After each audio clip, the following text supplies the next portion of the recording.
Welcome to Whisperer of Madness. If you're enjoying the story, consider liking the video and subscribing. It really helps grow the channel and this community. Planning for the afterlife? No, don't worry, I have better plans. Leyland smiled faintly. Furthermore, I still have some things to settle here. Cobbler's heart was too full of worry. He wondered whether his lord was going to wait 100 years for the next cycle. Manchester bloodline warlocks like him did not have a long lifespan. He could, at most, last 200 or 300 years. 100 years was, to him, a significant portion of his lifespan. But Cobbler looked at the man whom he now served. As a vassal, the lord has the last say, so what more could he do than laugh bitterly? I'll be heading out for a while. Stay here and monitor the lava flow data, and contact me periodically using our secret imprints. In the meanwhile, use the special rocks here to make one of these. All you have to do is follow this blueprint. A fluorescent blue light flashed in Leyland's eyes.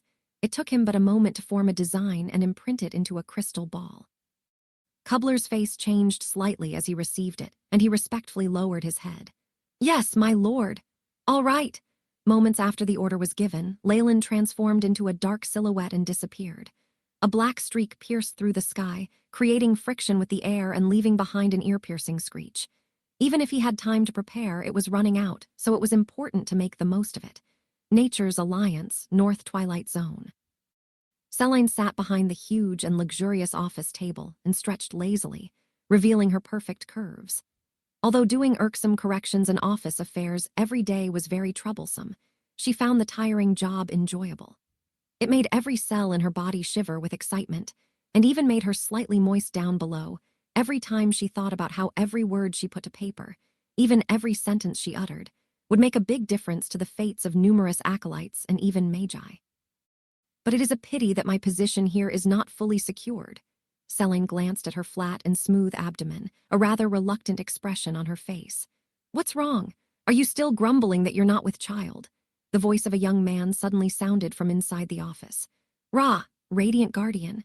When the other female magi and office administrators saw Leyland, they could not contain the excitement in their eyes. Files were overturned and cups of tea spilled as they rushed to bow. Leyland said as he nodded and waved. All the magi except Celine left the office quickly, completely silent. Yes, Celine looked into Leyland's eyes without fear. Although the mental state of this impeccably handsome man was rather decent, his attire was somewhat dusty and messy. Could this be the aftermath of rushing and being nervous? As a keen and observant woman, Celine immediately realized this. Leyland, you're currently standing at the peak of Twilight Zone. One step and you can turn the entirety of it into a Magus kingdom and pass it on through the generations. Celine's voice held a mixture of excitement and confusion. A child! All you need is a child, an inheritor to your power. Her eyes clouded up as she hugged Leyland. If it was the past, Leyland definitely would not hesitate to argue with her over it. But now, Celine noticed the calm in Leyland's eyes, calm like the still waters of an old well. A realization hit Celine, making her immediately sink into immense fear. The day she loses Leyland's affection would be the day she loses everything. This was also the reason why she strongly wished to bear Leyland's child. Even as she struggled to think of a method to show her affection, Leyland's next words beat her down into the abyss. I have to go. You're going. Celine was feeling slightly giddy. Where to? I'm leaving this place, leaving Twilight Zone. Leyland paused at every word, making sure Celine heard everything clearly. Are you mad? Why do you want to leave this place? You're the king here. You're my sun and my star. You are my everything. What would happen once Leyland leaves? The mere thought of scenarios that might happen if he followed through with his words made Celine sink into extreme fear. She hugged Leyland tightly, tears flashing at the corners of her eyes. And yet, Leyland cruelly pushed her away, his hand cold as steel.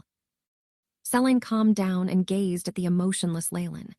As you know, I'm actually not even a Magus of Twilight Zone. It was all an accident, Leyland slowly said. Regarding his history, after going through so many interactions and investigations, this woman had probably speculated a lot already. Sure enough, Celine's face remained unchanged, and she evidently did not feel surprised. I seek the pinnacle of the Magus world. The scene of different worlds from the top will be the most beautiful view one could ever hope for, so I cannot stop advancing. I must continue forward until I achieve my goal. I believe you too can understand this. Leyland looked into the depths of Celine's eyes. At this moment, Celine had already completely calmed down. Or rather, was it all just an act before? Leyland's thoughts stopped here as he couldn't help but secretly feel a little annoyed. I do.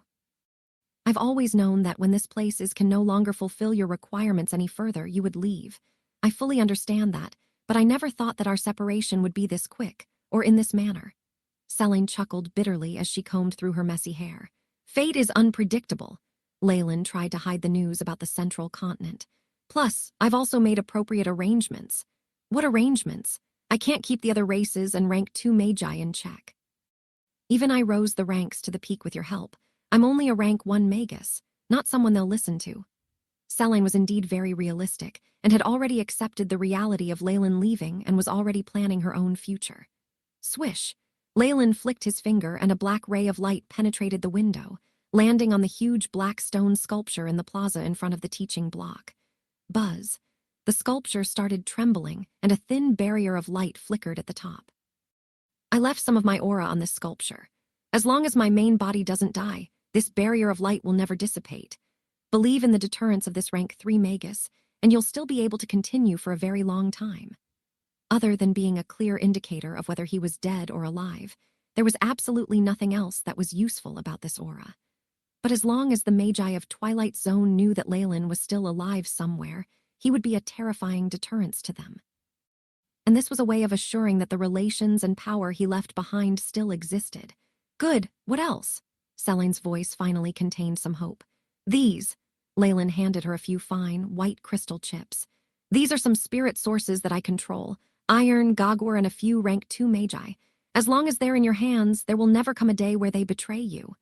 These Magi were the core strength of Nature's Alliance. In fact, as long as Selene had them under her control, the entirety of Nature's Alliance would be subject to her manipulation. As long as there was no internal conflict, Nature's Alliance was the most powerful in the entire Twilight Zone. Even if Leyland suddenly went missing and caused a stir, it would not affect Nature's Alliance too much. After all, this was still Leyland's backup plan. He still had the treasures of the icy world waiting to be excavated, and he would not give up on them so easily. This was also the reason why Leyland specially rushed back to prepare. Selene herself wasn't an important enough reason for him to return. Besides, when I disappear, you can simply claim that I've gone to a secret facility for research. Anyway, it's common for high-rank Magi to spend a decade on research, no? All right, goodbye, Leyland finally said, and left.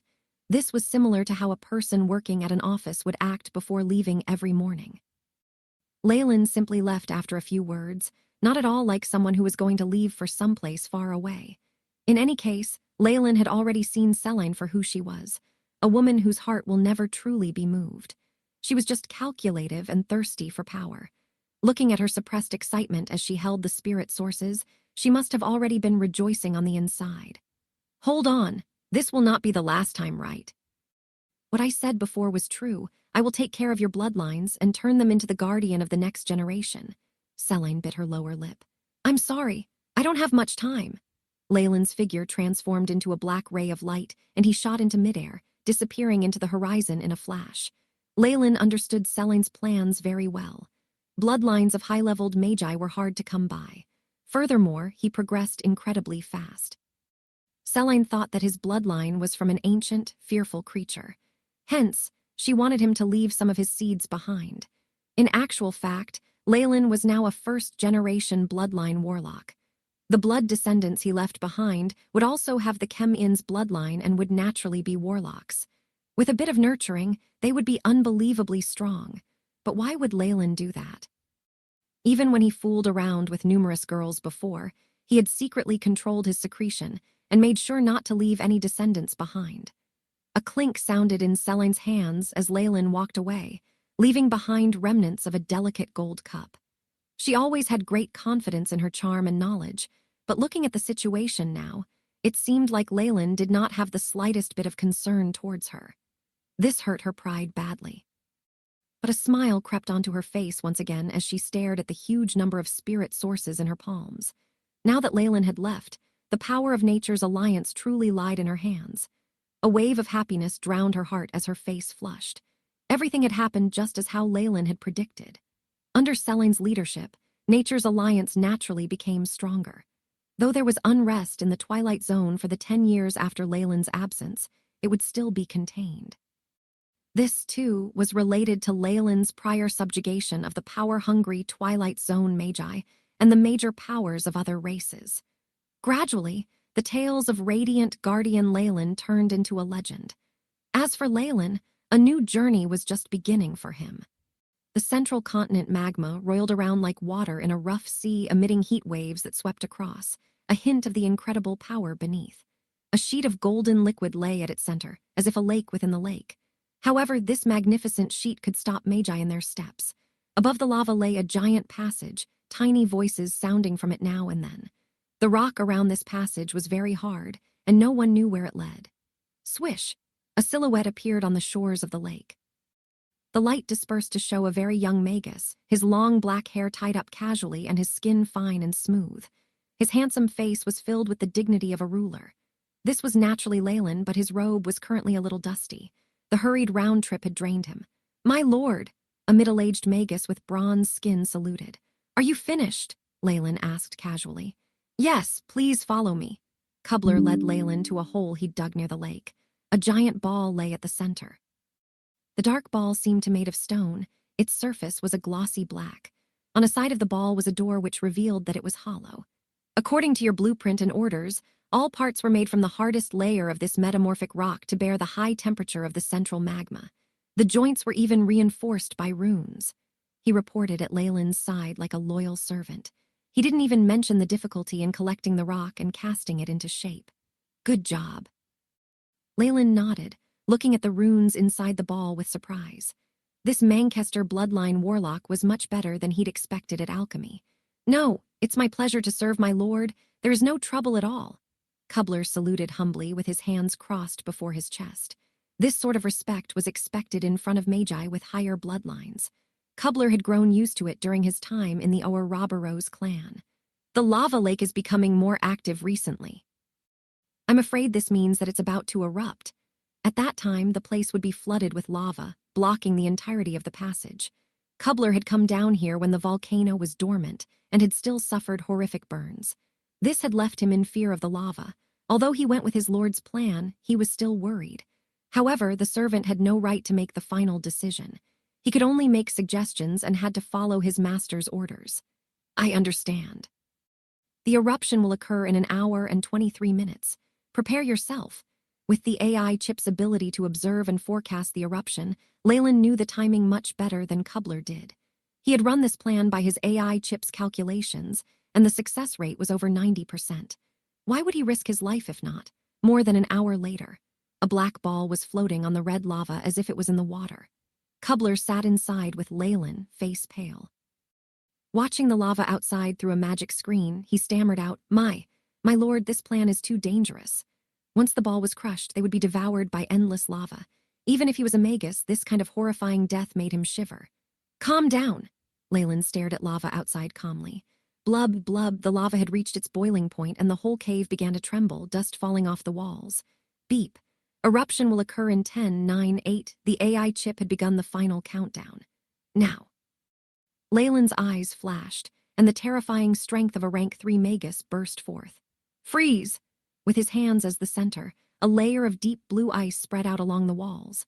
Cracking sounds rang out as this phenomenon soon extended to the outside, enveloping the ball in ice. This ice was so cold even the boiling lava could not melt it. White vapors arose as the two surfaces came into contact. "This can earn us some time," Leyland said with a smile, and then looked at the screen of the AI chip. 3, 2, 1, critical limit reached. Boom. With the prompt of the AI chip, Leyland and Cobbler felt tremors envelop the ball. It was like they had entered the body of a terrifying ancient monster, and that monster had woken up with a thundering roar. "Eh!" Cobbler screamed with fear, his hands waving around as he struggled to find something to hold on to.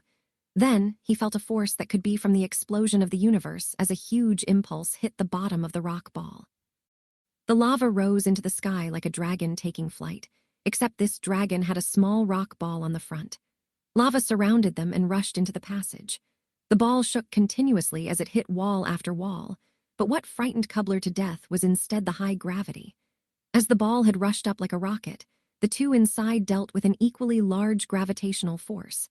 The intense force pulled at Cobbler's skin, making him feel like he was being bitten all over by ants. The pain made him lie on the ground like a frog, and he felt like if he wasn't a warlock with a strengthened body, he would have died long ago. Booms sounded out and the trembling continued. The terrifying power of nature made Cobbler feel like a tiny ant. All he could do now was pray. Pray for an early release from this torment, pray that this rock ball would hold out thumps and explosive noises continued to sound out. This was a giant volcanic range, and today its central volcano had accumulated enough pressure to erupt.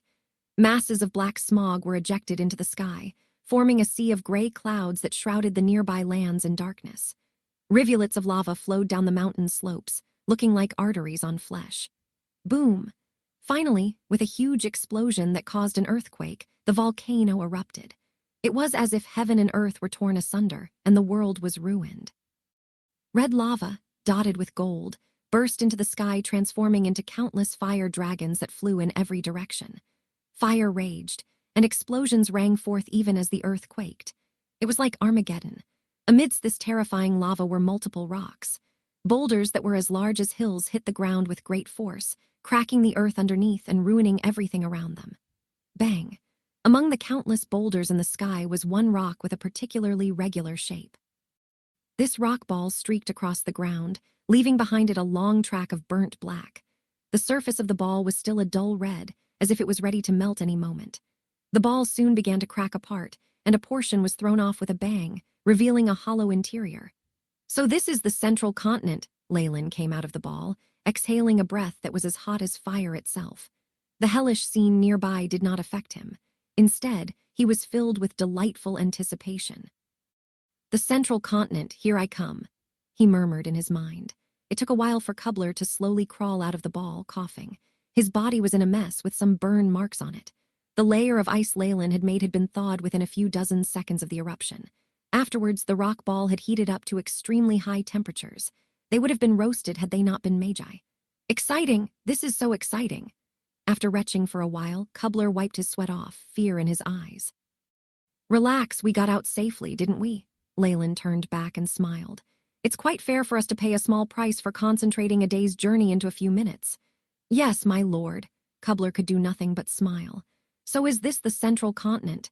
Seeing Cobbler collect himself, Leyland wanted to confirm it with him. "Yes," Cobbler said even as his expression turned complicated. "This is the MT, Usura of the central continent. The land that we are standing on now is undoubtedly of the central continent." 3 days later, in a small town, a giant gleaming revolving gate swung around as carriages and people wearing strange clothes passed by, some of them official magi.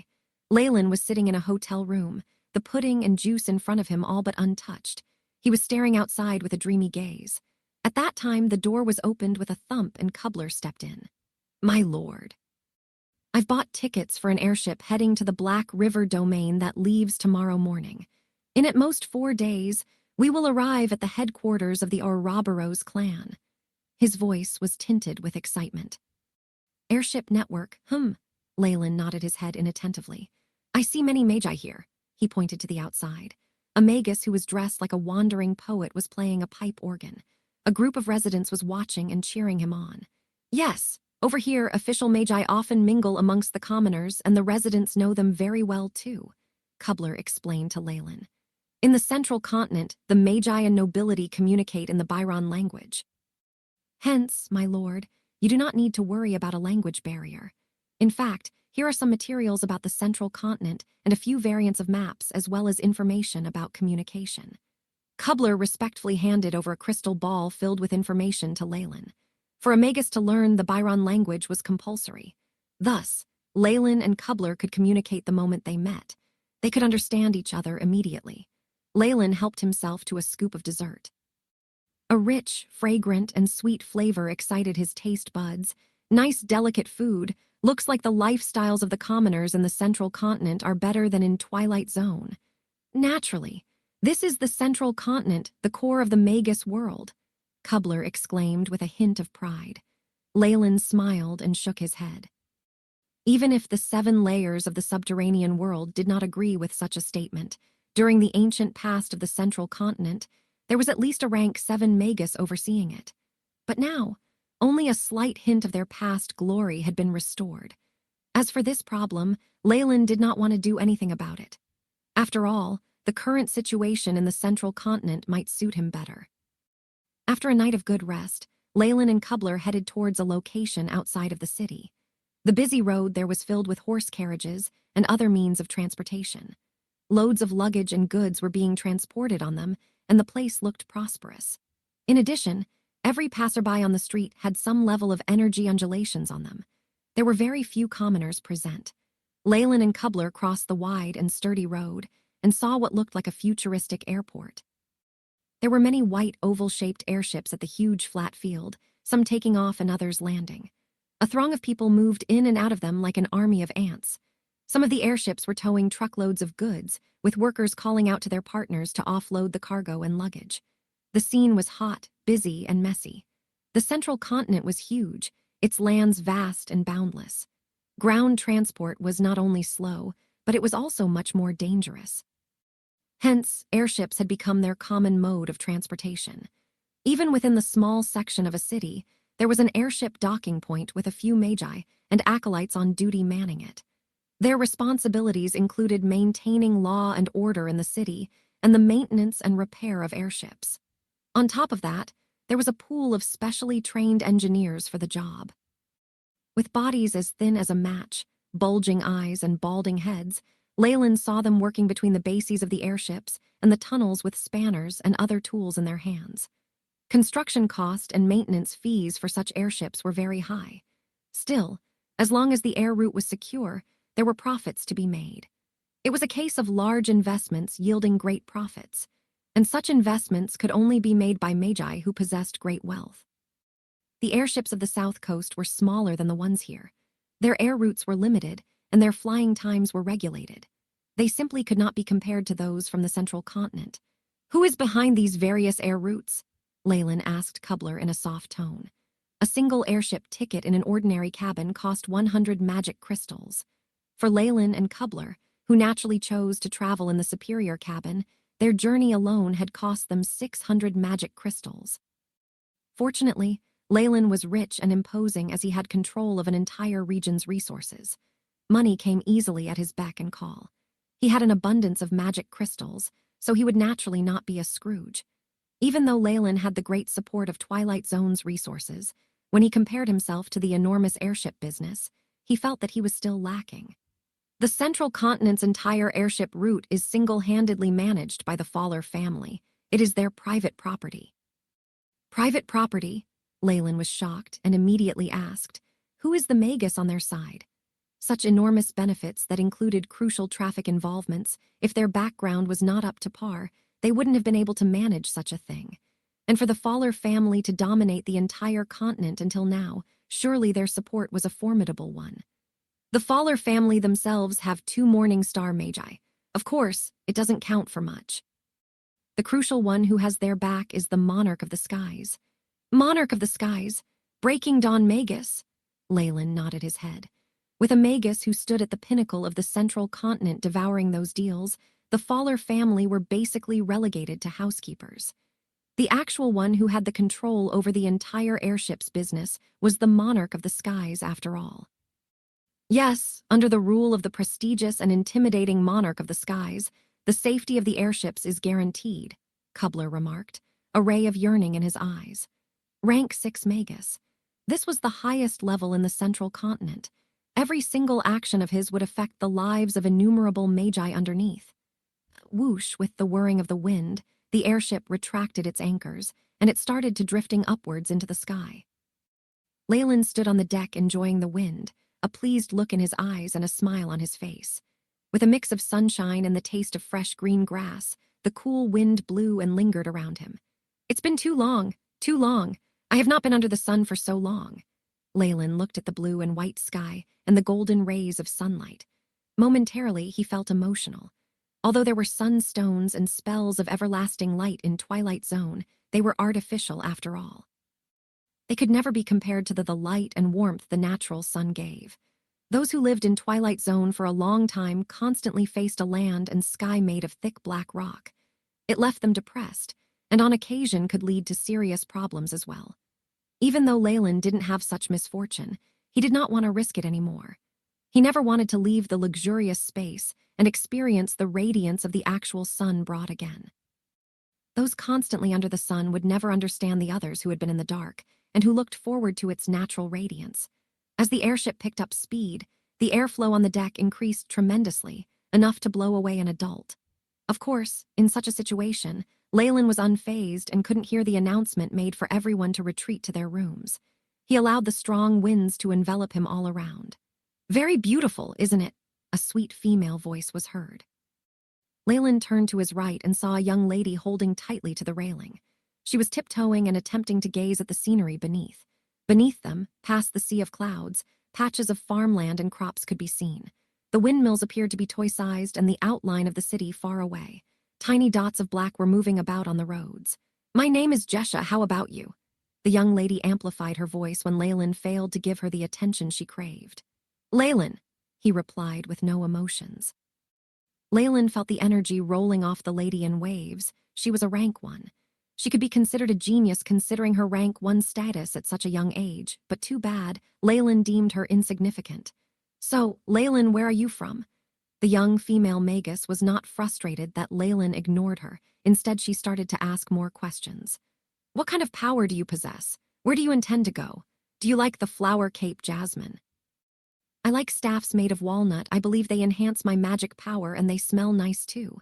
She chirped on like a sparrow, asking a chain of questions. "You!" Leyland rolled his eyes and was about to speak up when another voice spoke from behind him. "Jesha, what are you doing?" Leyland turned around.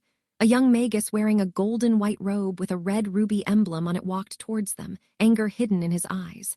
"No, nothing. I'm just out here looking around." Jesha pulled back her head, looking pitiful. "Since you are done looking, head back in now. It is dangerous out here." The youth repressed the smile on his face. "Sir Leyland, I'll look for you next time." Jesha waved while walking away, and the youth was clearly displeased. He looked at Leyland, his lip parted to speak, but did not do so. He shot a darting look filled with warning towards Leyland and turned to walk back into the cabin. "Ridiculous!" Leyland shook his head in disbelief. He knew the young female Magus had used him as a reason to dodge herself from the wrath of the young Magus, and that made Leyland form negative impressions towards both of them. It was clearly evident that they had not discovered Leyland's hidden undulating energy, hence one regarded him as a savior, yet another unknowingly did not dare to challenge him. "Cobbler, come here." Leyland looked at secret imprint on his hand. "Master, what are your instructions?"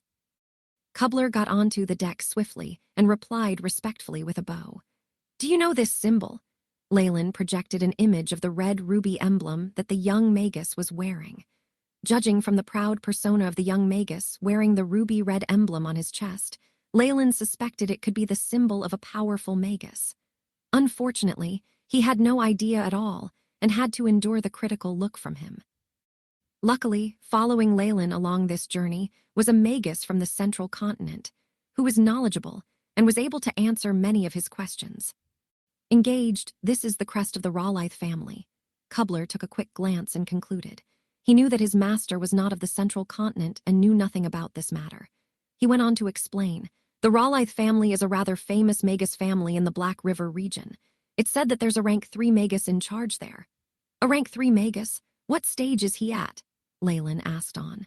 Rank 3 was a period where one prepared to become a rank 4 Morning Star Magus.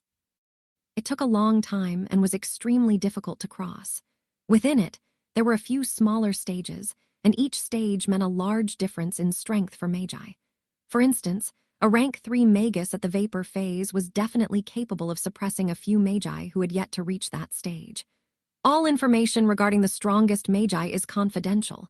We subordinates know very little about it." A look of shame appeared on Cobbler's face. "But that Magus Rawlithe once won against a rank 3 Vapor phase challenger, so his might cannot be underestimated." "Is that so? I understand." Leyland seemed absent-minded.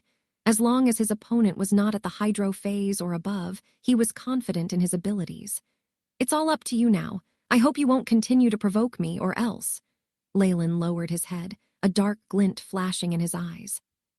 The first-class cabin not only had individual rooms, but also had the luxury of a dining hall with fine wine, all included in the ticket price. After all, given the value of magic crystals, Normal food and drink were all very cheap. Only precious ingredients and high-energy beings could be used to make delicacies that were effective for magi. That was why they were sold at such a high price. "Sit, cobbler." Leyland sat down at a round table with a white tablecloth spread over it without asking anyone, and then called Cobbler over. Cobbler bowed respectfully and seated himself at the edge of the seat, not daring to get comfortable. He was now a retainer of Leyland and was similar to a high-grade servant. It was natural that he acted respectfully, lest he be punished by his owner. Leyland noticed this and sighed inside. Cobbler's behavior showed how rigid the hierarchical system in the Ouroboros clan was. Luckily, he was not only a giant Chem-In serpent warlock with a pure bloodline, but also a rank 3 Magus. The moment he went there, he would be considered one of the higher-ups and would not have to suffer. The 4th level of Chem-In's pupil, as well as information regarding the shackles of bloodline. I have to obtain them from the Ouroboros clan. Leyland schemed. Though he had successfully simulated the level of Chem-In's pupil through the AI chip and information regarding multiple meditation techniques in Twilight Zone, he was not that confident. Hence, he still had an intense desire for the original. High-grade meditation techniques were usually not for training the body. They also related to a modification of the spirit, and this was something the AI chip would not be able to calculate. Just like Sacred Flame before, the AI chip had made changes, but there were a few issues during the experimentation stage with the guinea pigs. Leyland did not want a repeat of this disaster, especially since this was not going to be on any guinea pig but himself. "Mister, do you need anything?" At this moment, a waitress in black, low-cut-made attire with white socks arrived in front of Leyland's table, asking respectfully. Leyland opened the menu and took a look. There were all sorts of dishes, and they could be considered quite sumptuous. "Give me a calf steak and cider. As for Cobbler, ask him yourself." The atmosphere in the dining hall was not half bad either, with warm light from a crystal lamp and a pleasing fragrance from the fresh flowers on the table. At a corner of the dining hall, they had even placed a bard who was currently performing. Even Leyland felt like he had made a good choice in spending those magic crystals. "Mr. Leyland." After the fresh calf steak was brought out, Leyland arranged the napkin and, with a knife and fork in each hand, sliced up the steak that was emanating steam. The calf steak here was of a good quality, and the chef had also spent great effort on it. The moment the fork and knife made contact with the steak, boiling gravy gushed out. Just as Leyland raised his wineglass and was about to enjoy himself, he heard a voice like that of a skylark. He looked aside and found Jesha, who had seen before, waving her arms with all her might, while that Rawlithe's face was as sour as a lemon. "Oh," Leyland greeted casually, and then turned his attention to his own food. However, it was evident that the other party had no intentions of letting him off. Lifting her skirt, Jesha ran over in little steps, sitting right beside Leyland. "Mr. Leyland, do you like cider? In the Jesha family, there's a bottle that's not bad in our cellar." "Even if you're looking for a shield, does it have to be me?" Leyland raised his head gloomily, taking a look around. He then found out that he really was the only choice she had. After reaching the rank 1, Magi could use energy particle radiation and alter their appearances, retaining their young, bright looks. There were very few geniuses who, like Leyland and Jesha, had become official Magi before the age of 20. Many rose to rank 1 after 50, and female Magi obviously wanted to retain their most youthful and beautiful looks. On the other hand, many male Magi chose to keep their image at the time they advanced. Hence, in the Magus world, there were old and young male Magi, but most female Magi were around 20 to 30 years old in terms of their looks. There were few who presented themselves as old women. In the dining hall Leyland was situated in, it was not that there were no official Magi, but most of them were middle-aged or elderly men.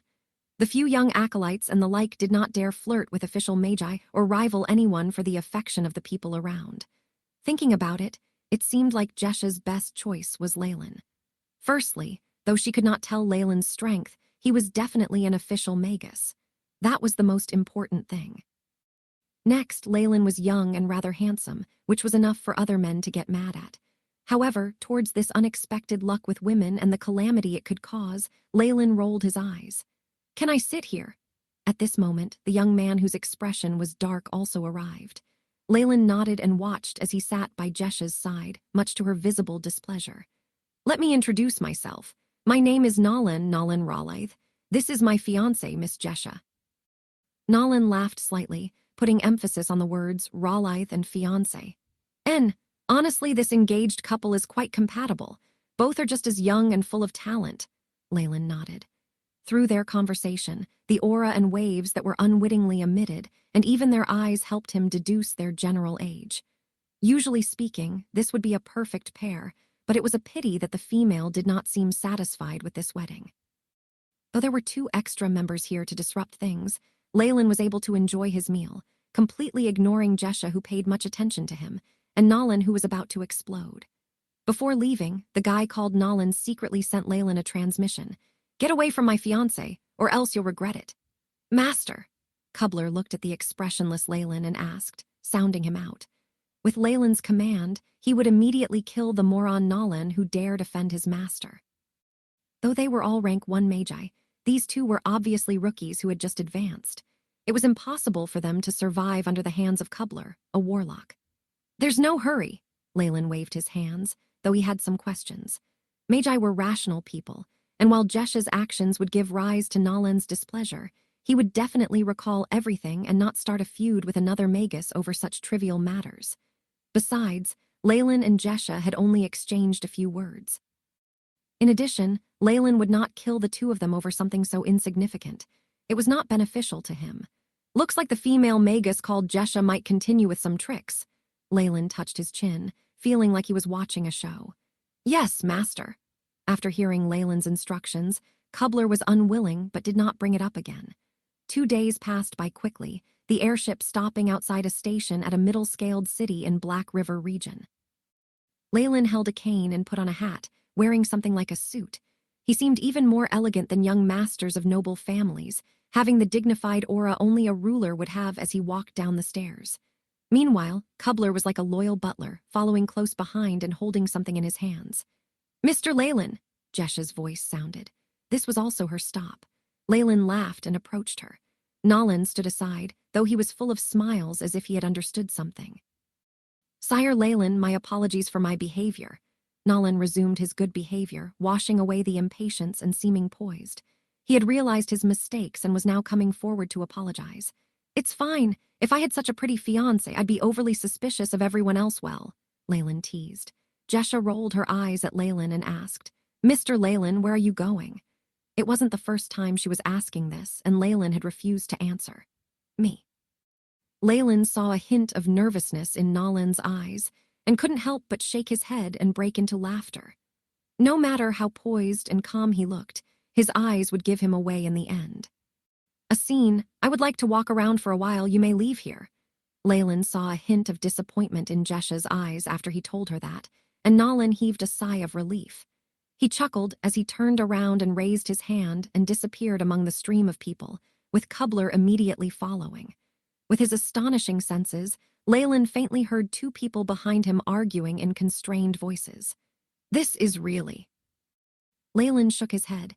Instead of focusing your limited energy on pursuing the truth, you focus on such things. But I suppose this is probably a commoner's pleasure, right? He nodded his head after shaking it, called out to Kubler, and continued his journey. After entering the Black River domain, the Ouroboros clan headquarters, Phosphorescent Swamp will be very near. Kubler was naturally very familiar with this place and had a tinge of both fear and longing. After hiring a horse chariot, both he and Leyland enjoyed the scenery along the way. If they had hastened on with their journey, they would not have been so slow in progress. However, Leyland was not in a hurry and had wanted to enjoy the sights and sounds of the central continent, hence he chose to travel by chariot. As night fell, the 2 arrived at a small town. Accommodations at the inn were cramped, and the air was filled with the odor of alcohol, sweat, and manure. Leyland furrowed his brows at such conditions.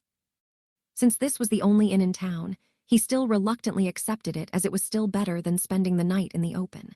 After putting down their luggage, Leyland and Kubler headed to the main hall, intending to have a meal.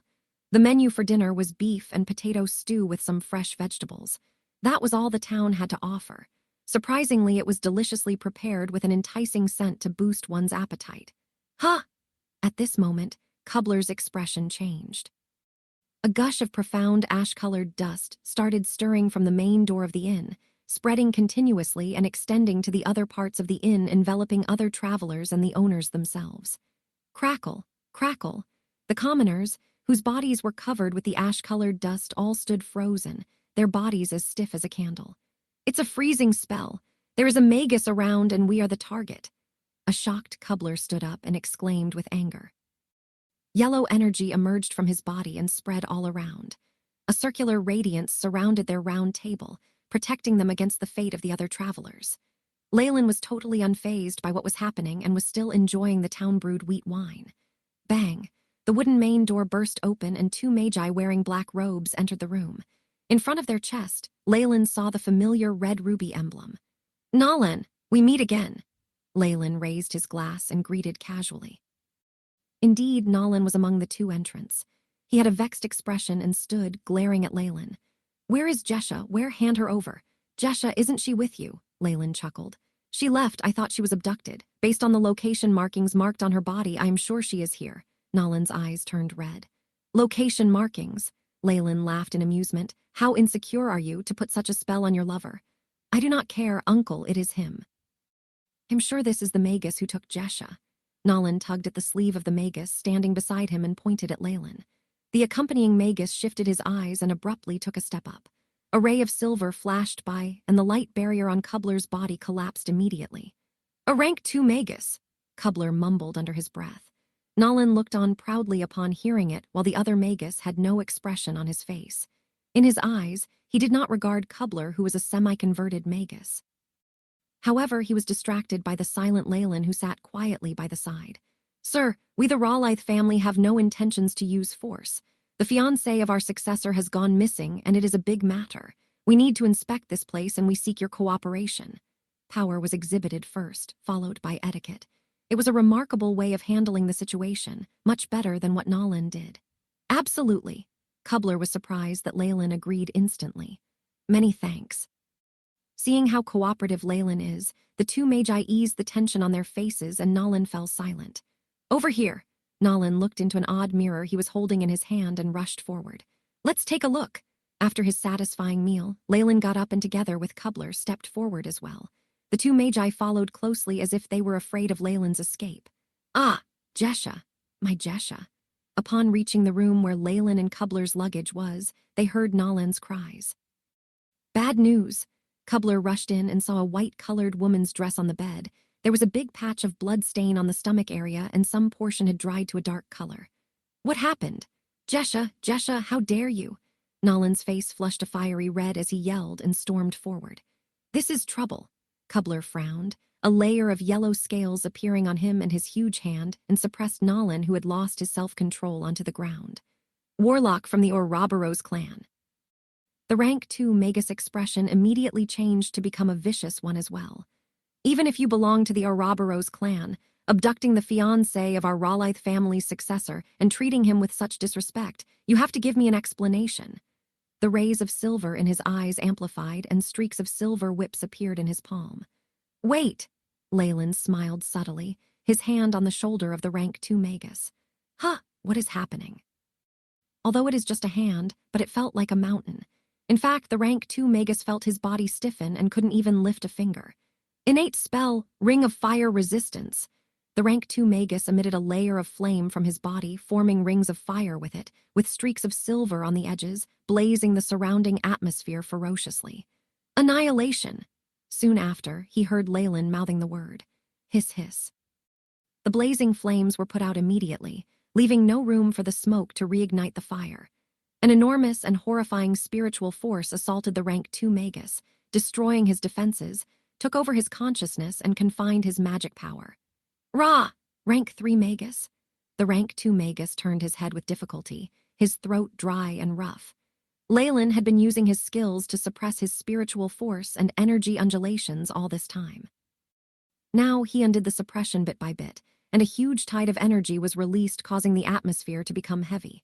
"So tell me, if I want Jesha, do I need to be sneaky about it?" Leyland shot them a look and asked sarcastically. Of course not, it is our mistake. We're sorry." The rank 2 Magus shook his head promptly.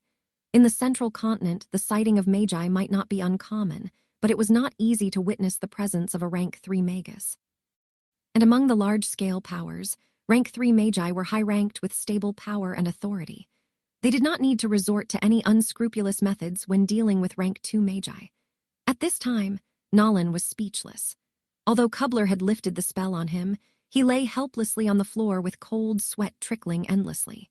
The Magus with the highest power in the whole of the Rawlithe family was only at Rank 3.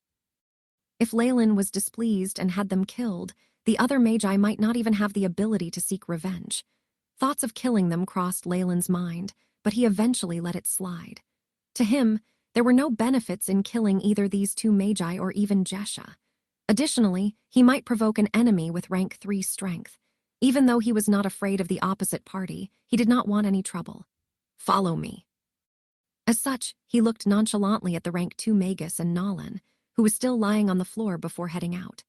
Kubler followed Leyland closely, with the Rank 2 Magus and Nolan close behind. In the face of a Rank 3 Magus, they had no chance of trying any tricks, hence they could only follow Leyland's orders. Leyland walked on with a destination in mind, and soon they left the town and reached a Paulownia tree forest. Nolan didn't quite understand anything, he merely followed suit. Leyland came upon what seemed like the biggest Paulownia tree and knocked gently on the trunk as if he were knocking on a door. "Anyone there?"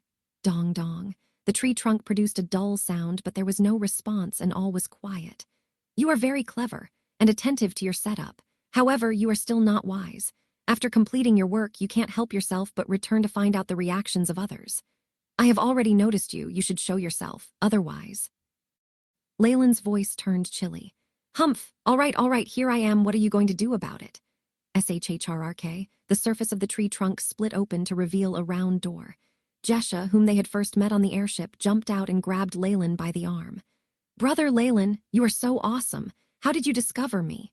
On the other side, both the Rank 2 Magi and Nolan were speechless, anger filling them to the brim. "Phosphorescent swamp, Jesha, what are you doing? Get back here now." Flames blazed in Nolan's eyes when he saw Jesha holding on to Leyland's arms shamelessly with her breast almost pushed towards him. The Rank 2 Magus on the other side immediately stepped up and delivered a hard slap to the back of Nolan's head, causing him to bend forward. Droplets of cold sweat were trickling down his forehead. It was obvious that what had happened today was all a misunderstanding. The crucial point was, they were lacking in ability when compared to the opposing side. Moreover, any slight mishandling of the situation would enrage a Rank 3 Magus, and on top of that worsen their relationship with the Ouroboros clan. At this point, thoughts of death crossed his mind. "Anyway, it is just a small misunderstanding. Forget it," Leyland replied indifferently. Before the Rank 2 Magus could reply, Leyland's ice-cold voice was transmitted to him. "This is the price for offending me." Bang. Bang, bang. The Rank 2 Magus, Nolan and Jesha collapsed and were flung out, blood trickling down the sides of their mouths. "Leave, all of you. I do not want to see you all ever again. Thank you for sparing our lives, my lord." The Rank 2 Magus gave a respectful bow and quickly pulled Nolan and an unwilling Jesha away from the scene. "I believe such troubles will continue to occur in the future." Look in Nolan's and Jesha's eyes when they were leaving left Leyland with the feeling that this matter was not over yet. The common hatred might have spurred them into an alliance in the future. "What nonsense is this?" Leyland felt rather gloomy and thought he should not have gotten involved with matters between husband and wife. "My lord, should I?" Kubler spoke up with an ominous glint in his eyes. "No." Leyland shook his head. He fiddled with a dark and shiny gold coin in his hand, silent and in deep thought. Phosphorescent swamp. This was the general headquarters of the Ouroboros clan. Very few other Magi ventured out to this place. The swamp was a sea of thick black wetlands, and the air was a continuous mix of cold and chilly, yet hot and blazing. Occasionally, flashes of green phosphorescence could be seen on it. The concentration of energy particles in the air is very high here. This location is a good find indeed. Leyland looked at the graphic data collected by his AI chip, nodded his head, and told Kubler, who was standing behind him. Although the average energy concentration in the central continent had far exceeded that of the south coast and Twilight Zone, the energy here was even more prominent. Within phosphorescent swamp, the concentration of darkness elemental particles was the highest, followed by that of fire. The concentration of these two elements was 10 times higher than the average of Twilight Zone. This is merely on the outside. If an element pool or secret plane was built, I believe the disparity would be more terrifying, Leyland thought to himself. Yes, such a location with a combination of darkness and fire particles is rare. Historically, when we first occupied this place, there were 5 Morning Star Magi who combined their forces to destroy a few powerful enemies and brought along a country of commoners. Kubler was brimming with pride as he explained to Leyland. My lord, due to my current identity, there might be some trouble here, he added. He had been framed by others and was wanted by the Ouroboros clan, hence before the accusations were lifted, he was afraid of being treated like a criminal. Not might, it's already here, Leyland pointed out. Soon a few profound dark shadows suddenly emerged from the nearby swamp. ROOA. 2 high-energy serpent-shaped living creatures suddenly emerged, making a big splash. The silhouettes of 2 magi could be seen on their heads. This is not even the headquarters of the Ouroboros clan, yet patrolling the perimeter are rank 2 high-energy living creatures and rank 2 magi. Looks like they have a very strong base. Leyland felt a resonance of bloodline from the serpent-shaped living creatures ridden by the magi. In fact, they seemed to be blood descendants of the Chem-In serpent. Kubler, how dare you step foot in this place? Didn't you leave? From where the 2 warlocks were standing, a surprised voice was transmitted out and it didn't sound flustered. Under these circumstances, Leyland discreetly nodded his head. It would seem like Kubler was indeed innocent. The grassroots troops understood perfectly and even started to attack before they laid eyes on him. This is not my fault. I was framed by Johnny. Kubler raised his voice, his face flushing red. We do not care about the details, just for the fact that you dare to step foot in Phosphorescent Swamp and brought an outsider. Another warlock immediately continued. I apologize, but I am not just any outsider. Leyland smiled faintly, took a step forward and garnered the Chem-In's bloodline and the rank 3 spiritual force in his body, letting off a ferocious explosion. Just like a hurricane, the energy willfully and violently started to sweep everything away. The awe-inspiring kind of familiarity and power left the 2 lower-rank living creatures cowering and bowing with respect. A noble rank 3 bloodline warlock. Who are you? It is an honor to meet you. The other 2 bloodline warlocks who possessed lineage of the giant Chem-In serpent's bloodline immediately felt the suppression from Leyland. They knelt down to show their utmost respect. I am a wanderer from afar and unintentionally accepted a warlock inheritance. I met Kubler along the way and wanted to take a look at the Ouroboros clan. Why, am I not welcome? Leyland asked indifferently. Sure, it is an honor for us to receive you. The bloodline resonance between 2 warlocks could not be faked. Hence the 2 warlocks were very sure Leyland was a warlock of a pure giant Chem-In serpent bloodline. And this level was the highest in the entire Ouroboros clan. Who would dare offend him? Very well, show us the way. Leyland nodded his head and gave the order. Yes, this way, please. The 2 warlocks made eye contact and immediately offered Leyland a position on the back of a huge snake. Kubler was offered one next, and he was secretly touched. One of the warlocks could be seen secretly sending a message, probably with the intention of informing others, but Leyland did not bother to pay attention to it. The rank 2 serpent moved with great speed along the swamp, emitting an aura of terror that made all other animals stay clear of their path. What species of snake is this? Leyland stroked the dark green scales beneath his feet. This creature is an improved version we created using a specialized combination of bloodlines. Their abilities are very suitable for those of the Ouroboros clan. A rank 2 warlock immediately explained to a curious Leyland, hoping to please him. That explains why I have not seen such information before. Leyland nodded his head. What is your name? Marin. My name is Marin, my lord. The warlock named Marin immediately replied with a look of glee in his eyes. All right, Marin. Leyland nodded his head, knowing what to do to garner reverence. The 2 giant serpents glided along with great speed. In about 10 minutes or so, Leyland reached the depth of the Ouroboros clan. Here, a row of massive structures was combined together, forming a small-scale Magus city, and at the front of the gate sat 2 enormous stone sculptures of the giant Chem-In serpent. With the delicate black scales coupled with the ferocious pupils, they looked like they could very well be alive. At this moment, a small group of warlocks was already waiting near the gate. Ha! Welcome home, my bloodline brothers. A young warlock that looked like a goblin stood in front of the small group, his eyes that glowed with a purple radiance lighting up upon seeing Leyland. He stepped forward, stretched out his arms, and hugged him. Thank you. Leyland returned the hug unnaturally and asked, May I know? Oh, haha, look at me. I am so excited by your arrival that I have forgotten to introduce myself. The fellow had very fair and exquisite skin that seemed to be emitting some kind of peculiar charm, a common trait among warlocks. My name is Robin. You might not know this, but as long as a warlock has the Chem-In's bloodline in him, he shall be considered to be a part of our family, my brother. Leyland could sense the aura from the opposite party, and it was similar to his own Chem-In's bloodline. In fact, based on his spiritual force, Leyland was sure the young warlock had not only long attained the status of a rank 3 warlock, but also ascended further with his strength and spiritual force at a high level. Oh, I see, my name is Leyland. Yeah, Leyland, right, follow me, a lord wants to meet you. Robin held onto the arm of Leyland with an expression of excitement, totally ignoring Kubler, who was behind him. Lord, might it be? Leyland's pupils dilated. Ha, that's right. My teacher, a rank 4 warlock, Morning Star Magus. Duke Gilbert has been waiting eagerly to meet our new blood, Robin replied cheerfully.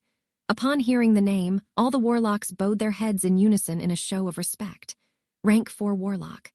Theoretically, this was the highest level for a warlock of the giant Chem-In serpent bloodline.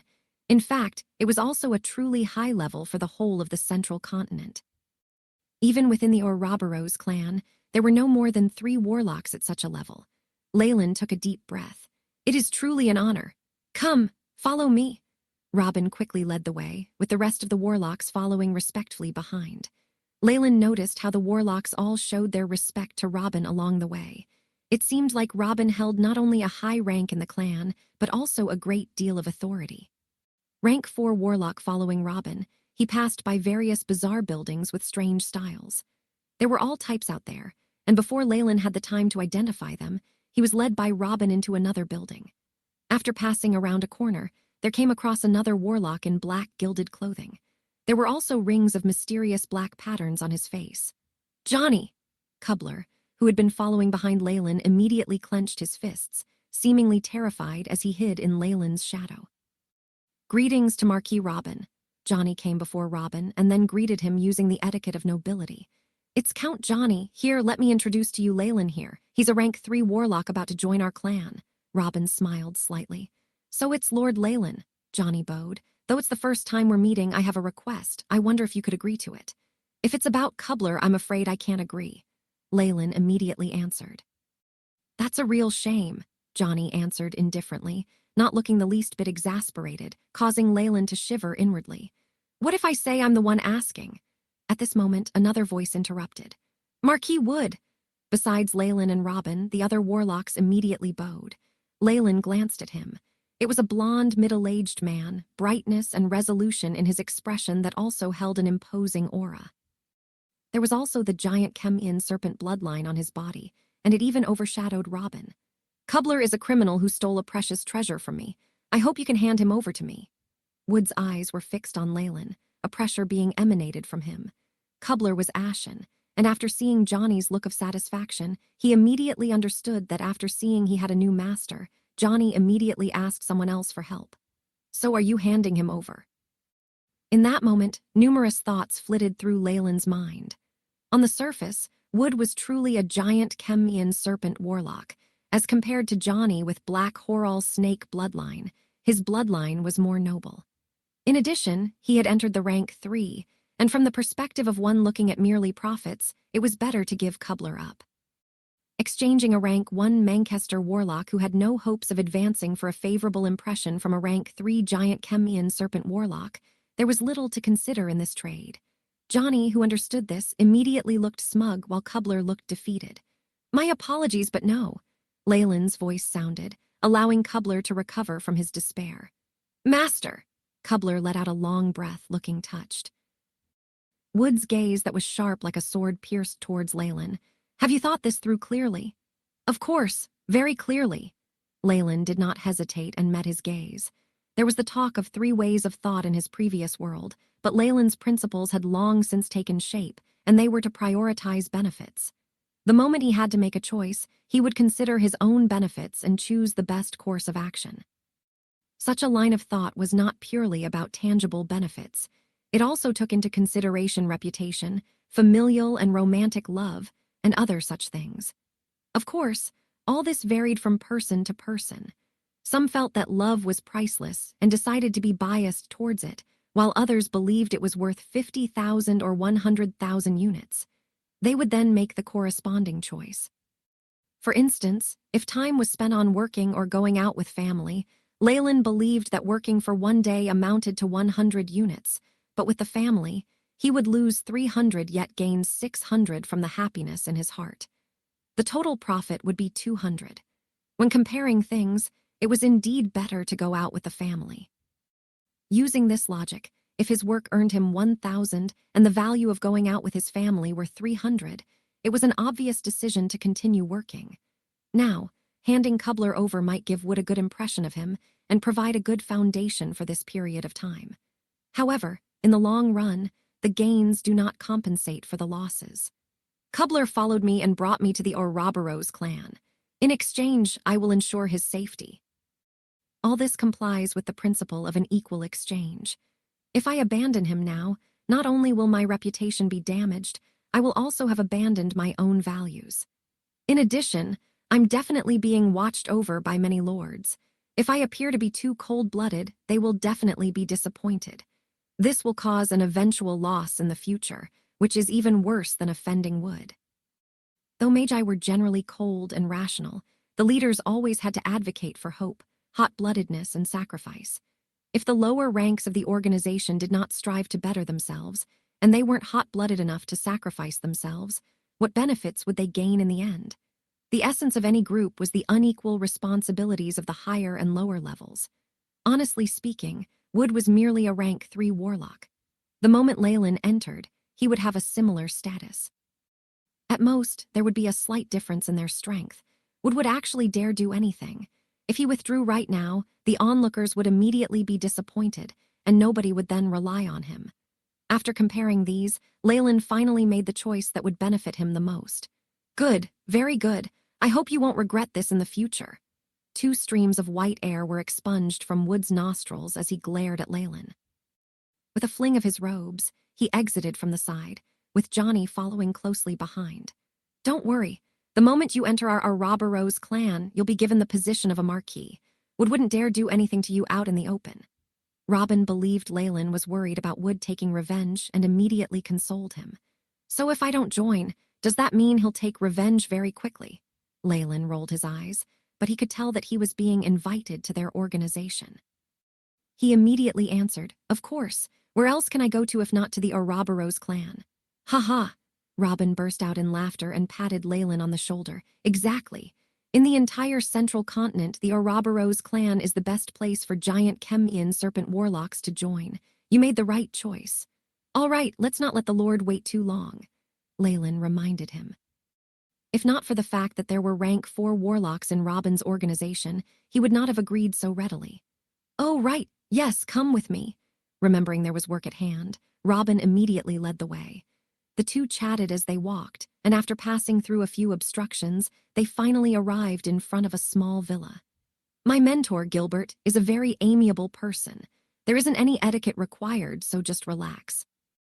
Robin smiled towards Leyland and then opened the door to the villa, bringing Leyland inside. The furniture on this level was all ordinary but placed very cleverly, giving a very warm atmosphere. Robin left the rest of the people outside and brought Leyland straight to a study room on the 2nd level. Mentor, I've brought Leyland here. Robin spoke lightly to the wooden door, which then automatically opened with a creak. Greetings to Duke Gilbert. The moment Leyland went in, he did not first take in the surroundings or the appearance of Duke Gilbert. Instead, he saluted him. Good child, raise your head and let me look at you properly. Upon hearing this, Leyland looked up, his eyes flitting across. This place was filled with bookshelves. The smell of black truffles emanated, and behind the red desk was a bald old man wearing a nightgown. He was clean-shaven, with layers of fine wrinkles on his body. Is this the realm of a rank 4 warlock, a Morning Star Magus? Though Leyland's senses were more powerful than the average rank 3 warlock, he had not sensed this person in front of him. In his spiritual senses, there was nobody behind the desk, but what was in front of his eyes proved that he was truly there. The disparity of this left Leyland feeling giddy. A glint of wisdom flashed in Gilbert's eyes. He scanned Leyland for an instant and then concluded, You're very young. You're not even 100 and have even advanced to be a rank 3 warlock. Though there was support from the giant Chem-In serpent bloodline, your talent and efforts are commendable. Are you willing to be my student? Gilbert asked after staying silent for a moment. Of course. Greetings to Mentor. Leyland immediately bowed.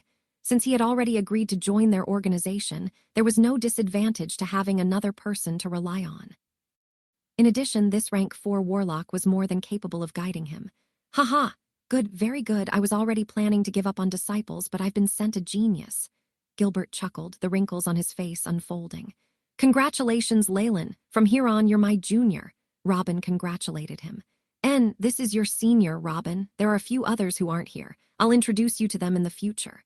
Gilbert was evidently elated. Also, your title and territory will be given to you soon. Robin will bring you to take care of all these matters. You're from another continent, yes. Robin, bring him to my storeroom and show him Crystal One and let him have a better understanding of our magi in the central continent. Gilbert saw through a great many things with a single glance, not allowing Leyland to refute anything. Understood, Mentor. Robin and Leyland could only bow before leaving the room. That's it. Leyland was still in disbelief. Wasn't this too simple? To officially join us, there's obviously more to do. However, since your mentor's student, things will be different. Robin said all this matter-of-factly. In addition, you still have to take care of a few miscellaneous issues. Mentor means for you to take care of everything before you see him again. He will then consider what knowledge to pass on to you. A Morning Star's final technique. By the way, what's all that about title and territory? Leyland asked hurriedly. Oh, that! All official warlocks who join our Ouroboros clan will obtain a title and a set territory. Robin began to go into the details and explain it to Leyland, since they were now on the same side. Through Robin, Leyland then found out that the hierarchy within the Ouroboros clan was implemented similarly to that of the feudal nobility.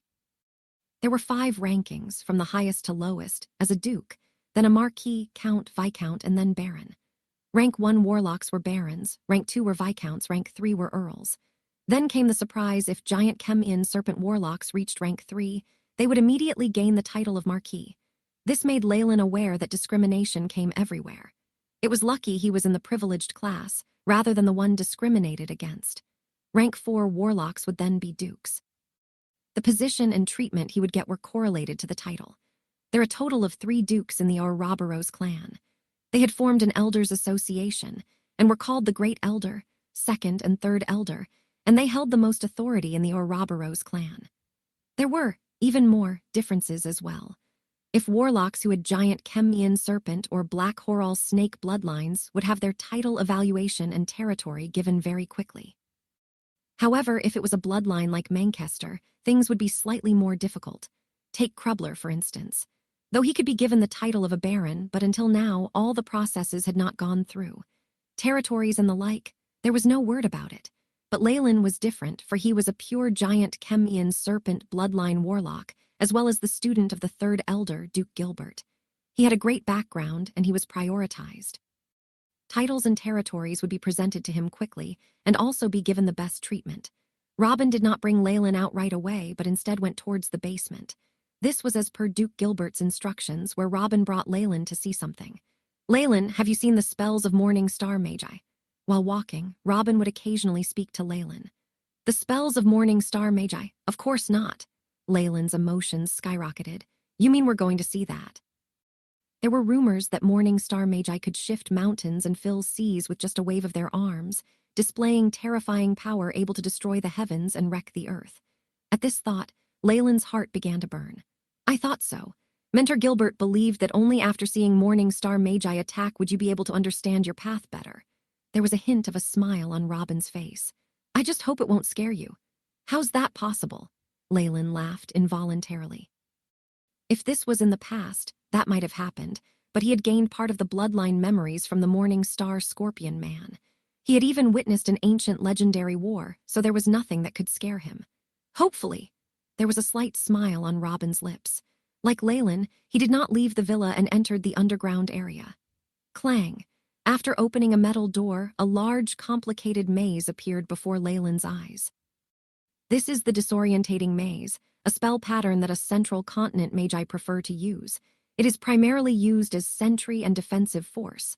Robin explained to Leyland. As a student of our mentor, we have the power to enter the first and second level. As for the deeper levels, our mentor has yet to open it up to us.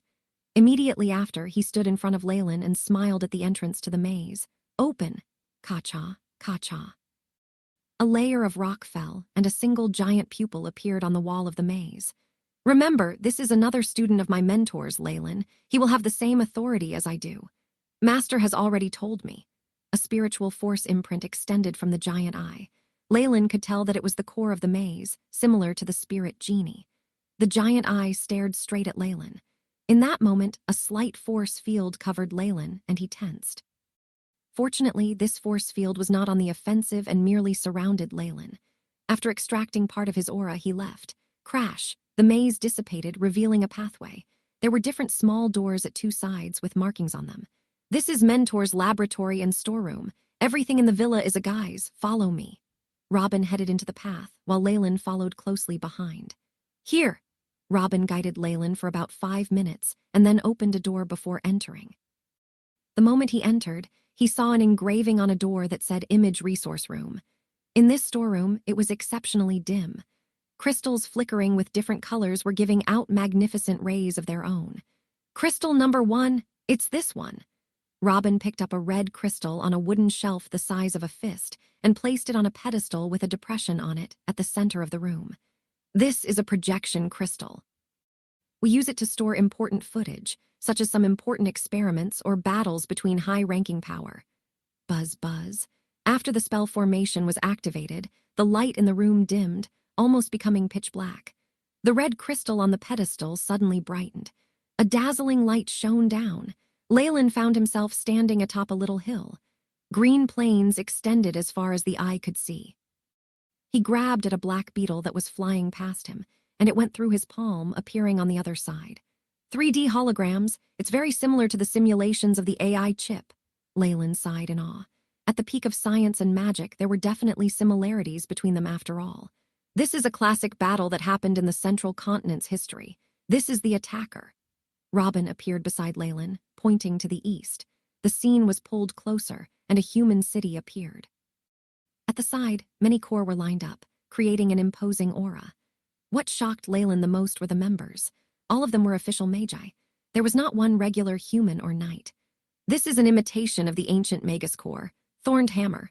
The members were all official magi, and the team leaders were rank 2 magi. The captain and vice-captain were rank 3 crystal phase magi, and the core could even cooperate to display a large-scale fire elemental spell. The range was vast, and on average, its strength was above 470 degrees. Robin explained to Leyland. Now, 2 magi flew out from the Thorned Hammer core.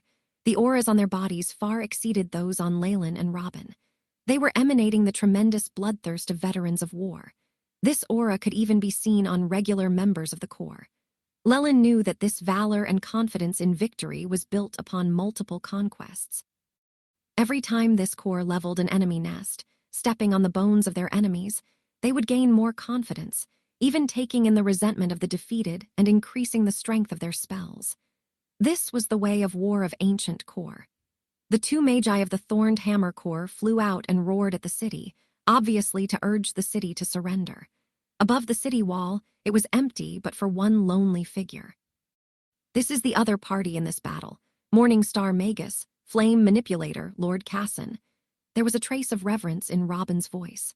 Leyland looked this Morning Star Magus over. The Magus called Casson looked like a middle-aged man, wearing luxurious gold robes with embedded with them metal at the sides.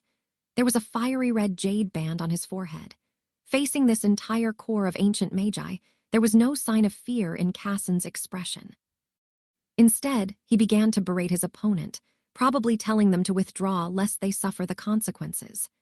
After the negotiations fell through, the entire Thorned Hammer core roared, powerful and complicated spell undulations, connecting all of them and converging on the 2 rank 3 crystal phase magi in midair. Even through the video, the frightening waves were enough for Leyland's expression to change. In the face of this ancient core, all he could do was flee, and he might not even be able to escape successfully. At this moment, Flame Manipulator Casson finally moved. Rings of spell rays brightened on his body. First was a red spell, the energy undulations indicating rank 1. Following it was a rank 2 spell. A total of 4 rings of light brightened on his body, and at the last spell, it emanated tremendous waves that even surpassed a rank 3 spell. A rank 4 spell. Leyland glanced towards Robin, who was beside him. Wait a while more. The show is about to start.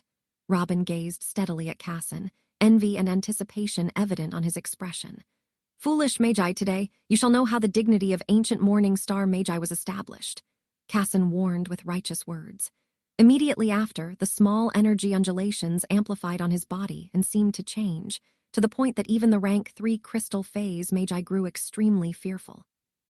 Rank 1 innate spell, Burning Zone. As soon as this spell was launched from Casson's body, it covered the entire region. Rank 2 innate spell, Blazing Attachment. Little sparks were created in the skies. Rank 3 innate spell, Lava Region. Great amounts of flames scorched the surface of the ground, forming a lava-infused land. Rank 4 innate spell, Meteor Descent. With Casson's yell, meteors appeared in the sky, one after the other. Complement. Ancient morning star Magus final technique, Fire Rain Annihilation. After the 4 innate spells were combined, the fusion generated a change that made Leyland's blood run cold. Final technique and meditation technique rumble. Numerous meteors exploded in the horizon, forming a rain of fire. The strength of each wisp of fire dropping down exceeded 1,000 degrees. Boom, boom, boom. It was as if the world was being destroyed. The earth trembled and the skies wailed. Even the sky could not hold on, forming countless spatial cracks that were quickly destroyed as well. The previous 2 rank 3 crystal phase Magi were unable to finish a sentence before they were broken down into fragments by the flaming meteors. Following that, explosion after explosion wreaked havoc on the land. The vast area, with the city at the heart of it, turned into a fiery hell. Many Thorned Hammer Magi could not resist at all under the onslaught of the fire rain. They could only watch on in despair as they were swallowed by the flames. As blazing rain of extinction covered too large an area, any methods of escape all turned into jokes. After a wave of the flaming rain fell, the entire Thorned Hammer Corps had been exterminated. Besides the city that Casson was in, which was unharmed, the entire area had turned into a living hell. The earth's crust had collapsed, lava boiling, and it was as if they had arrived at an ocean of lava. Pack. The video cut off, and Leyland maintained his expression of shock, unable to come back to himself for a long while. The area that Lord Casson cast a spell on later turned into a region of active volcanoes.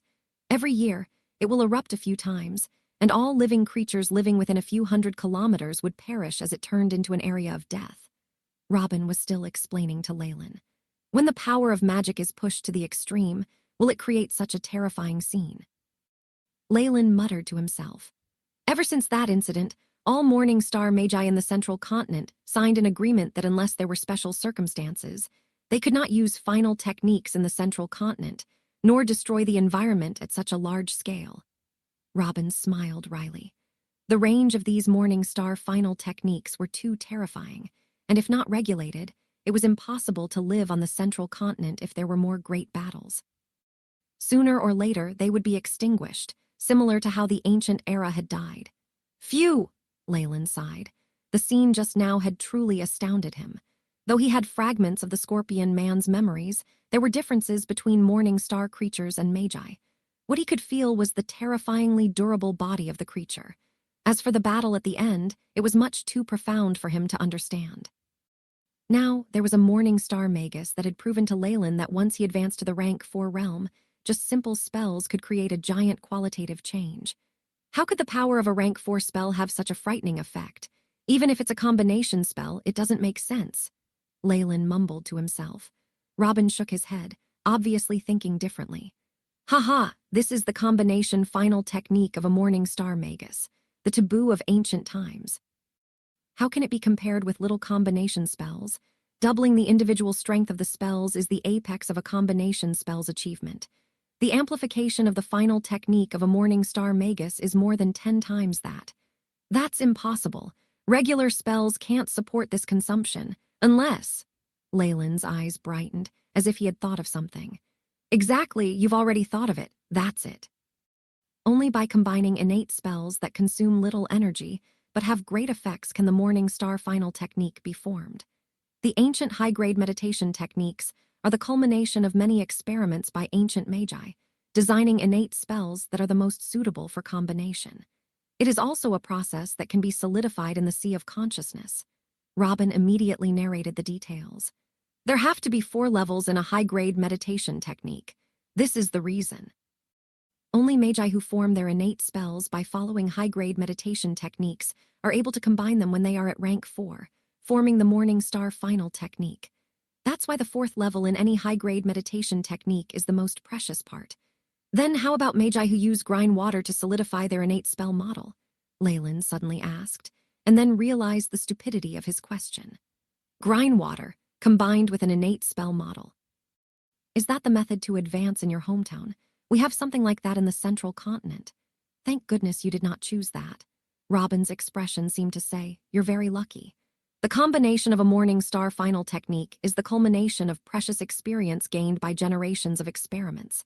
The magi who used random ways to solidify their innate spells would be extremely lucky if they were not consumed by it. To create a combination final technique, dream on. I wouldn't be surprised if they got themselves into an explosion. Leyland's expression was grim. He naturally understood the difficulty in designing a final technique from scratch. Even he, with his AI chip, did not have much confidence. Those magi could only weep in despair. At this point, a smile appeared on Robin's lips. Now that I think about it, there are a few Morning Star magi like that in the central continent.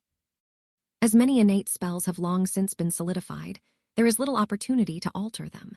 Though there are those lucky enough to rise to the rank 4 realm, they wouldn't have a Morning Star Final Technique. Due to the huge consumption of their innate spells, they could only be slightly stronger than rank 3 magi, and are viewed as a disgrace to Morning Star magi in the central continent. So based on what Senior mentioned, the final technique from high-grade meditation techniques are set by the technique. Leyland suddenly had a question.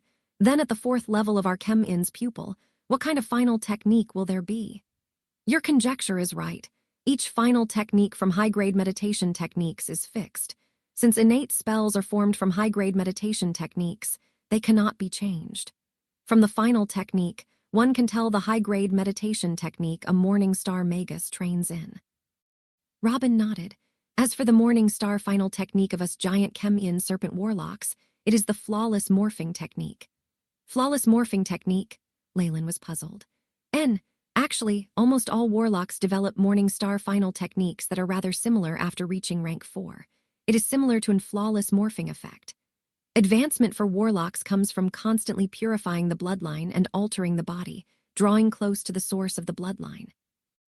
That is why after reaching the rank 4 realm, we can even use the morphing technique and simulate the form of a real ancient creature, as well as display all its strength. Robin spoke emotionally. In other words, after reaching rank 4, giant Chem-In serpent warlocks can turn into an ancient giant Chem-In serpent at will. Leyland recalled the terrifying durability and strength of the scorpion man who was at the Morning Star realm, if combined with the brain and spells of warlocks. That truly is terrifying.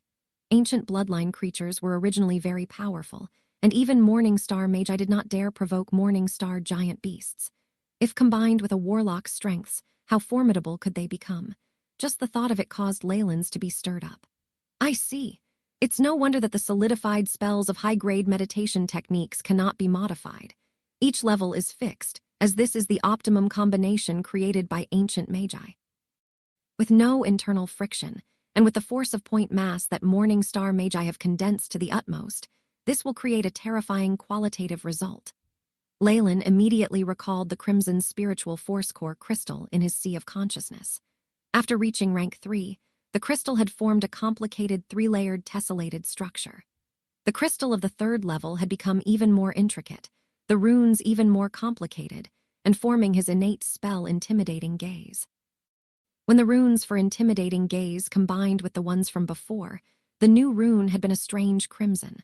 All that was lacking was something in the center, which could then help it fully display formidable strength. This is probably the prototype for my rank 4 Morning Star Final Technique, Leyland sighed. All of a sudden, he was very glad that he had not used the 4th level of Chem-In's pupil, simulated with his AI chip. Though in principle, The AI chip's version was perfect. Most of the high-grade meditation techniques in the subterranean world lacked a fourth level.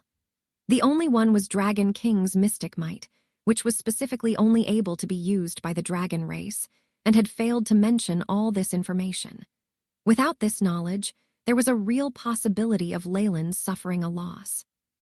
If this was the case, he would lose this precious opportunity and become like those poor Morning Star Magi who reached rank 4 but lacked a final technique. He too would be scorned by his peers. However, since he knew the principle behind this combination, through simulation with the AI chip, he would be able to obtain information regarding the real fourth layer. At this thought, Leyland immediately commanded, "AI chip, using my Warlock innate spell model as the foundation, simulate a rank 4 innate spell. Refer to the flawless morphing technique as required." Mission established. Beginning simulation. Estimated completion time, 158 years, 9 months. As per usual, the AI chip gave him an astronomical figure. Leyland rolled his eyes. When calculating anything more powerful than him, the AI chip always needed a lot of time. This also verified his previous notions. If he relied on himself and tried to create a reasonable final technique, it would be an impossible task. In this case, unless they have plans of destroying the core of their spiritual force and take a gamble to retrain from scratch, all the magi who use grime water are doomed to be cannon fodder. Leyland suddenly sighed. The Magus world was filled with traps and dangers. "All right, let's go out. The introduction to Morning Star Magi shall end here." Suddenly, Robin turned around for a moment. Also, all this information may not be that confidential, but it's only circulated amongst the higher-ups in a few organizations. "Female warlocks, don't worry, I won't spread this," Leyland promised immediately, knowing what Robin meant. "Good, come then, I'll show you your manor and some important places like the trading hall. Giant Chem-In Serpent Warlocks are our most valuable members. You will enjoy the best we have to offer." The Ouroboros clan held quite a bit of fame in the central continent. There was no doubt that they controlled a huge region teeming with mortals and acolytes. Parts of this land would often be granted to the higher-ups within the clan. Some of the warlocks in the clan built giant castles in their territory. They preferred to stay there and seldom visited the headquarters. Slowly, they would expand their families. On the other hand, most warlocks who held a high hope for further advancement were the exact opposite, choosing to stay behind at the headquarters, leaving the territory to someone else to manage.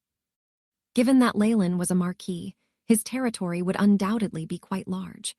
The production of magic crystals as well as other resources from it would far exceed the poor South Coast and Twilight Zone. Additionally, he would be given an isolated manor in the headquarters as his personal residence. The trading hall was like a stock exchange. A screen hung in the air, displaying various fields of information as numbers blinked with different colors.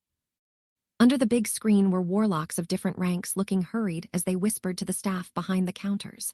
Every organization had a place like this. It was similar to a hall where missions were issued and handled part of the exchange of goods. Leyland was very familiar with such places, but never before had he seen one this large. One message on the screen left Leyland embarrassed. Rank 1 Giant Chem-In Serpent Warlock with a decent bloodline. Selling the opportunity for a night's irrigation of seeds.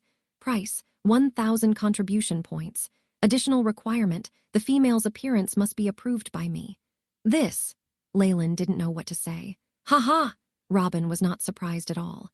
After the passing of generation after generation, most warlock families will have their bloodlines thin out. Exceptions to this rule do exist, but are very rare. Even among giant Chem-In Serpent Warlocks, there are those whose bloodlines are weak enough to match Black Horal Snake or even huge Manchester Snake Warlocks. Therefore, warlock families generally search for those with pure bloodlines to improve their own fading ones. There are some weaker giant Chem-In Serpent Warlocks who live on this income. Although it's difficult for a warlock to sire a child, it'll happen eventually if they try often enough. "That I know," Leyland said contemptuously. He was quite unhappy about this kind of work, where they were basically pimping themselves out. "By the way, you do have a very pure bloodline, Leyland. You're also quite strong yourself, so be careful. The female warlocks will go crazy over you," Robin said with a teasing smile. "It doesn't matter. I won't do this no matter what," Leyland said assuredly. This kind of act violated his bottom line, and he would not do something that went against his basic principles. Your wants have nothing to do with it. Some female warlocks with high bloodline purity will capture ones like you and not let you go until they become pregnant. Given that the male suffers no substantial losses, and revealing this would generally hurt their reputations, they choose to silently endure, thus making it hard for us to interfere. Robin's following words dumbfounded Leyland. Robin looked Leyland up and down and nodded to him. Don't worry. Based on your current strength, there are few female warlocks in the clan that can actually capture you. Robin, what a coincidence! Suddenly, a woman's voice rose up behind them. Robin turned back and saw a female warlock with long black hair creating a divide in the crowd as she approached them. While occasionally eyeing Leyland, there was an undisguised hint of excitement on her face which sent shivers down his spine. Who is this handsome fellow? We haven't met before, have we? The aura of this female warlock was the same as Robin's. Their spiritual force have both reached the hydro phase. She was also a well-built beauty with a charming appearance and fair skin. This is Marquis Leyland, a new member of the clan who is under Mentor Gilbert's tutelage, Robin said with a smile on his face, but he felt uneasy. He transmitted to Leyland, be careful. This is one of the female warlocks I just told you about, Blood Serpent Miranda. Hello, Marquis Miranda. Leyland knew her status and gave her a salute. Marquis Leyland, so is this the first time you've come here? Why don't you follow me? I can show you around, and we can even go to my manor later where I show you the enthusiasm of our female warlocks. Miranda's eyes shone with excitement as she surveyed Leyland and ran her tongue along her lips. This further increased her charm to the point that few males could resist her. My apologies, I'd prefer to be led by Robin, Leyland denied. He liked beautiful girls, but it was only if he was the dominant one. It would feel too humiliating to be used like a tool for mating. Don't refuse me so fast. 5,000 contribution points. 5,000 contribution points for one night. Deal. Miranda offered a price without any hesitation, and the warlocks around inhaled a deep breath. It seemed like 5,000 contribution points was quite the number. That's enough. Leyland's face turned solemn, his hand reaching for the hilt of his sword. So that's how you want it. Then let me tame you in my own way. Miranda felt no fear for Leyland, and instead a foxy expression appeared on her face. She'd seen through Leyland at first glance, and knew that he was a newly advanced rank 3 whose spiritual force had not reached the vapor phase. Meanwhile, hers was already in the hydro phase. Rank 3 warlocks were divided into those with vapor phase, hydro phase, and crystal phase spiritual force. There was a huge gap in strength between each phase. With Leyland being 2 phases below her, she was not worried even if he had some secret weapons. Right here. Miranda's eyes narrowed into slits, a dangerous aura bursting forth. Dense scales appeared on her body in the shape of flowers which made her even more alluring. Miranda, stop. Another clear female voice arose and a red snake flew over. You! Miranda waved her hands. Countless black wisps appeared around her, bumping into the red snake. Robin ended up having to repress the following explosion, but even so many warlocks were pushed down by the aftermath of the clash. Another one! Leyland, your luck today is just too poor. Another one! Leyland looked at the source of the sound.